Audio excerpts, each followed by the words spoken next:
What's up, people? This is Nature Girl 30 here, and it is 2:30 in the morning because I fell asleep watching Raw. Raw in my hometown of Atlanta, March 26th. The final Raw before WrestleMania, the go-home show. You think that this is supposed to be like the best Raw ever, which is how it's supposed to be before a big event like WrestleMania. I hate to say it, but this Raw really did fall short. I'm trying not to be bitter. I am trying not to be upset because of the fact they stiffed me again. Since they stiffed me in Atlanta when I actually was there for WrestleMania 27, I feel like they have gypped me again. But since I'm no longer there, I don't know. I really can't. I'm supposed to feel gypped, but I do. I'm sorry, that's my hometown. You know, it would be nice for it to actually get a bone thrown at him after what you did to us for WrestleMania 27. But I am not going to be bitter. I am not going to be biased about this. I am going to be fair. So, I am going to try to be as fair as possible when it comes to this review. Now, starting off in the beginning, when they had Randy Orton and Sheamus versus Daniel Bryan and Kane, I actually did like this match because of the fact that they really did a good job promoting their events for WrestleMania. Because I'm not going to lie, Daniel Bryan and Sheamus have really poor promotion as of late. It has been really slow and sluggish. They've only had a few great promos. But honestly, it really hasn't been promoted really well. So this match actually does push it for WrestleMania for the final show. Kane and Randy Orton has been really weak as of late. But honestly, this tag team match really did a good job kind of promoting both matches. So I don't really have much of a problem there. It wasn't all that, it wasn't all that great. But the fact is that the way that they incorporated AJ in the middle of it kind of gives you a snippet of how it would be for the main event.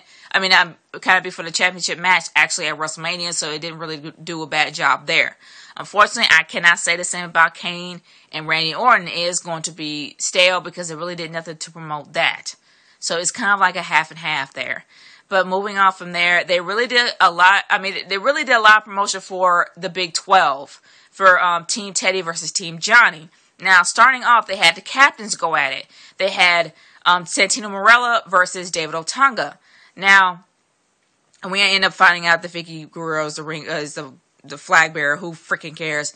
But regardless of that, David Otunga, the human slip and slide, versus the Cobra, Santino Marella. Now, I really did like this match because besides the fact that I love Santino Marella, I really did like the way it ended because it actually did give us two previews of how it could really happen. Santino Marella actually got the win in this one. And then in the next one, they actually had two giants going at it. They had the two giants of the two teams going at it for the second promotion for the Big 12. And that was the Great Khali versus Mark Henry. Now, this match was quick. And honestly, I really was disappointed of how quick it was, but then it actually did have its purpose, seeing how Teddy could probably be in harm's way. And then also the fact that they named their sixth player for Team Teddy. And unfortunately, it's Booker T. I really did not want to be Booker T. I was really rooting for Rey Mysterio, but unfortunately, Booker T is there. So Rey Mysterio, once again, is out of WrestleMania. Or could he not be? Because we end up finding out that The Miz ended up being the sixth player for John Laurinaitis for that night. But he ended up losing a player after CM Punk's match. There was CM Punk versus Christian. Now, at this match, I really didn't understand why this match was happening until Chris Jericho got involved, which really did a good job promoting the best in the world match, which is what it's supposed to do. It really did, with Chris Jericho's rips as of late, it really did kind of tug at your heartstrings and make you want to be emotionally invested with CM Punk, especially after this match. They did a good job promoting this match. That's one thing I will say, because CM Punk literally laid the crap. He beat the crap out of Christian, literally there was nothing. He just laid the smackdown on Christian. To the point where Christian really did re-injure himself, and now he's completely taken out of WrestleMania, and now there's an open hole there. So, who knows who could fill that gap? It could be Rey Mysterio for all we know. Who knows? It could be anybody filling in that hole. But now it's to the point where, regardless of whether or not that Christian is there, Johnny Ace's team looks a lot stronger than Teddy's team. So who knows what will happen there. But anyway, moving on. They did a lot of promotions with the streak, and they really didn't do it. Really shouldn't have, because we're already hyped up for it. But they actually did a lot of, segments kind of leading you up towards the John Cena versus The Rock confrontation. Honestly, when they showed the Rock bottoming, giving the rock bottom to John Cena, was completely put off and pissed when I saw that, because I was pissed at that ending, and I'm still pissed about it. But I'm not going to be bitter. I'm going to be fair when it comes to this review. So, I am going to go into the main event right now, because I don't care about Zack Ryder's little segment and all this other stuff with the Bella Twins. Do not care, blah, whatever, move on from there. So, I'm going to go into the main event of the night. Now, the main event was something that everybody was looking forward to the entire time. The crowd was loud. You probably couldn't even hear your own voice being in there when The Rock came out. But as time went on, it got stale. People were booing. People were like literally, what? This segment was bad.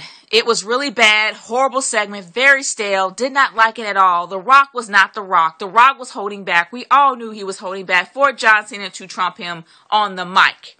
Now, if I was in John Cena's shoes, I would be insulted for the fact that you would think that my company would think that I need to have the upper hand by having somebody as great on the mic as The Rock to be held back to make me look good.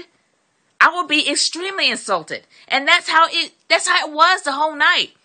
John Cena had the upper hand the entire time. He had the upper hand verbally, and this is something that should not have happened. The Rock and John Cena should have had verbal smackdowns going back and forth, back and forth, back and forth. They should have been themselves. The Rock should not have been held back like he had been, but he was. And that's what pissed me off. This was the final confrontation before WrestleMania. The final one before WrestleMania. And you could at least have The Rock be The Rock. Like he was when he was in Boston. Like he was when he was in the night before. The night after that for the Rock concert. For the Rock concert, and also when they were in Boston. When they were in Massachusetts, they were themselves. He was himself. Why is that? But then he comes to Atlanta and he's held back. Again. I'm sorry, but from all the matches that went on, they did a good job actually promoting their matches for WrestleMania, except for the Funkasaurus. The Funkasaurus should not have been there. I'm sorry. He should not have been there. They should have not had a squash match. It did not make any sense for him to be on the Go Home show. Not at all. Because he's going to probably be in a dark match. It's not going to matter. But regardless of him being there, whether or not he's irrelevant or not, the main event was the meat, the crust, everything of that show. And they blew it. In my opinion, they blew it.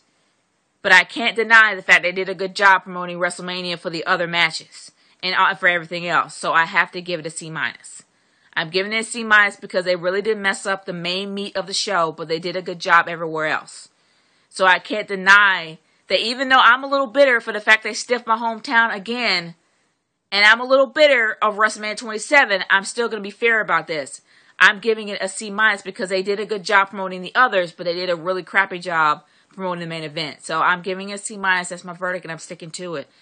This is Nature Girl 30 signing off. Hopefully SmackDown will be a little bit better. I'm doubting it, but peace.